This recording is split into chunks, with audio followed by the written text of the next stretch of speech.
adigoo hoyga xamar ee magaalada muqdisho xageebay aadi doonaan xageebay u dhaqaaqi doonaan mustaqbalkoodu muxuu noqon doonaa walwal weyn oo noocaasa ayaa kor hoganaya ardada wejiyadan idin hor fadhiya kadib markii ganacsato Soomaaliyeed ay dhaheen ka baxa iskuulka waa la xirayaa waxaa laga furayaa meel ganacsi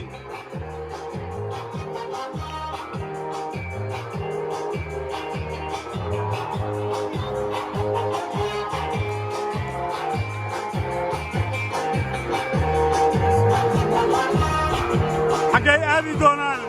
maxaa laga qaban doonaa dowladda federaalku ma u hiilin doontaa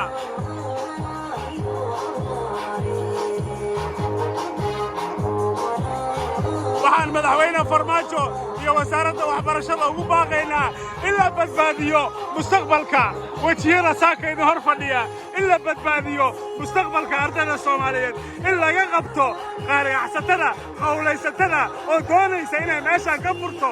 meel qaadka iyo xalwada iyo nacnaca lagu gado